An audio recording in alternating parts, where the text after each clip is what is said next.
गणेश उत्सव पूरे भारत वर्ष में हर्षोल्लास के साथ मनाया जाता है। गणेश चतुर्थी से प्रारंभ होकर यह उत्सव अनंत चतुर्दशी तक भगवान गणेश की प्रतिमा के विसर्जन तक मनाया जाता है।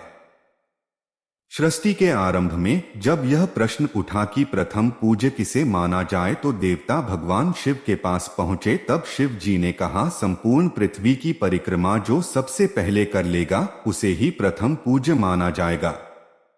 इस प्रकार सभी देवता अपने अपने वाहन में बैठकर पृथ्वी की परिक्रमा करने निकल पड़े। चूंकि गणेश भगवान का वाहन चूहा है और उनका शरीर स्थूल है, तो भगवान गणेश कैसे परिक्रमा कर पाते।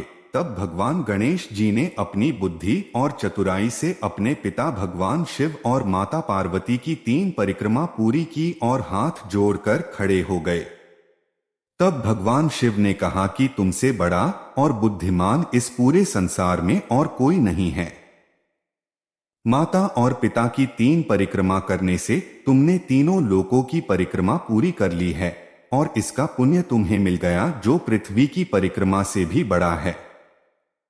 इसलिए जो मनुष्य किसी भी कार्य को आरंभ करने से पहले तुम्हारा पूजन करेगा उसे किसी भी प्रकार की कठिनाइयों का सामना नहीं करना पड़ेगा।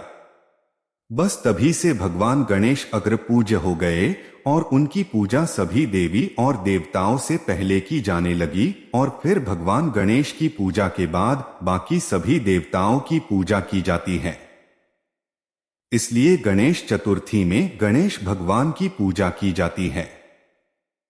गणेश चतुर्थी को मनाने वाले सभी श्रद्धालु इस दिन स्थापित की गई भगवान गणेश की प्रतिमा को 11वें दिन अनंत चतुर्दशी के दिन विसर्जित करते हैं और इस प्रकार गणेश उत्सव का समापन किया जाता है। धार्मिक ग्रंथों के अनुसार जब वेदव्यास जी ने महाभारत की कथा भगवान गणेश जी को 10 दिनों तक सुनाई थी, तब उन्होंने अपने नेत्र बंद कर लिए थे और जब 10 दिन बाद आंखें खोली तो पाया कि भगवान गणेश जी का तापमान बहुत अधिक हो गया था।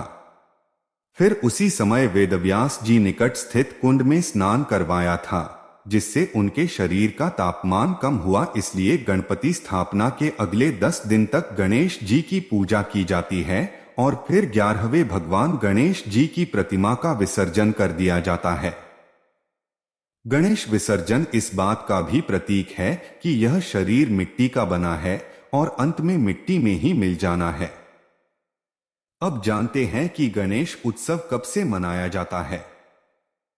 यह उत्सव वैसे तो कई वर्षों से मनाया जा रहा है, लेकिन सन 1893 से पूर्व यह केवल घरों तक ही सीमित था। उस समय सामूहिक उत्सव नहीं मनाया जाता था और न ही बड़े पैमानों पर पंडालों में इस तरह मनाया जाता था।